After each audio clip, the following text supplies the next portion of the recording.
일단 인권위에서 그렇게 판단을 했다 내렸다는 건데요. 이 조사 과정에 어떤 일들이 있었는지 저희도 영상을 좀 보고 다시 얘기 이어가겠습니다. 영화를 많이 보면 이런 거 보고 좀 한단 말이에요. 여태까지 뭐 장난하는 것도 아니고. 안녕하세요. 뭐예요, 이게? 남이 말을 다, 얘가 그냥 한단 말이에요. 그곳에 부인하면, 한마디로 된다. 끝나는 취업 아니야? 알아요? 지금도? 한마디로 된다. 너만 모르냐, 이거? 지금 진술 확보 다 하셨다는데 모든 사람 40명, 50명 다 아니죠. 그런 짓을 확보했다. 그러면 질문이 유도신문 아닙니까? 이거?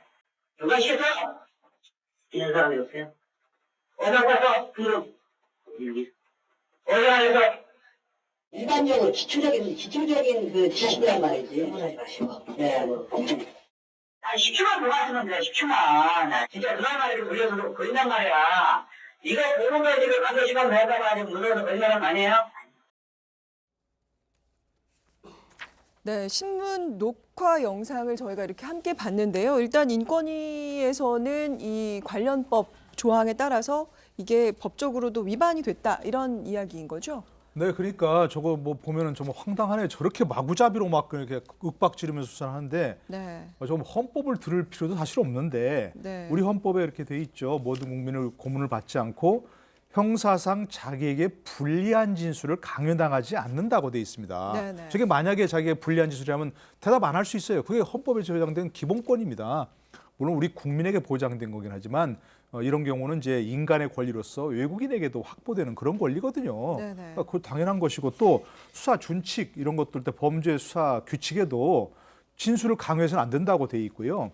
진술의 임의성, 자유롭게 진술하도록 그렇게 하는 걸 분위기를 막는 말로 진술 거부권을 침해해서는 안 된다 규정돼 있습니다. 그러니까 저렇게 해서는 안 되는 것이고요. 또 좀 화면에 나옵니다만 저 중요한 지적이 있어요. 사실 보면 저렇게 실화 누가 당신이 지금 잘못해서 불이 났지 이런 것만 집중하면서 그다음 얘기가 안전관리 부실 문제된 것 같은 근본적인 문제 해결에 집중하지 못한 결과 초래했다는 것이거든요. 저렇게 어마어마한 시설에 불이 났는데 풍등 하나로 불이 난다? 말이 안 되는 거잖아요. 네. 저렇게 엄청난 시설을 그 정도로 허술하게 관리한 근본적인 문제는 어디로 갔는지 사라져버렸단 말입니다. 저렇게 하면서. 네. 예.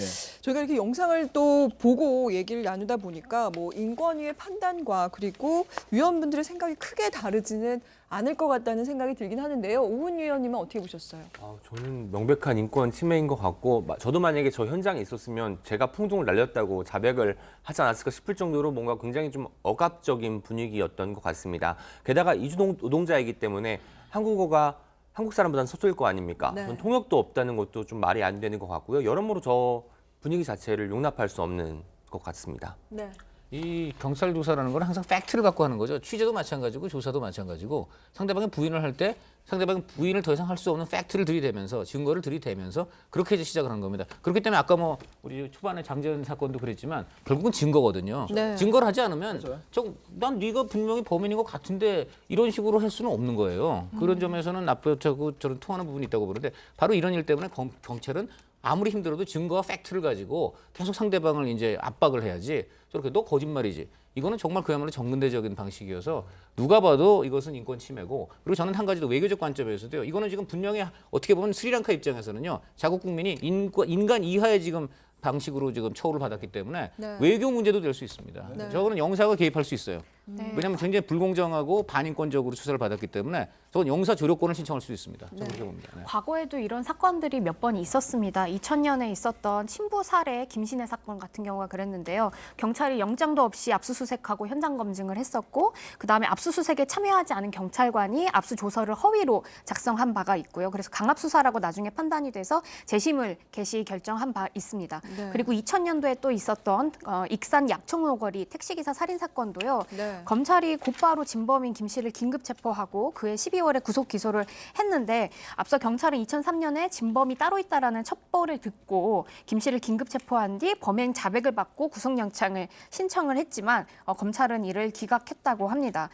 그리고 김 씨는 지난해 3월에 징역 15년이 확정돼서 현재 복역 중이고요. 그러니까 경찰이 폭행과 강압으로 허위 자백을 만들고 그 그 허위 자백을 하게 만들고 잘못된 형벌을 부과하는 사건들이 계속 발생하고 있었기 때문에 지금 해당 이 풍둥의 사건도 그냥 지나칠 수만은 없는 것처럼 보이는 것 같아요. 네,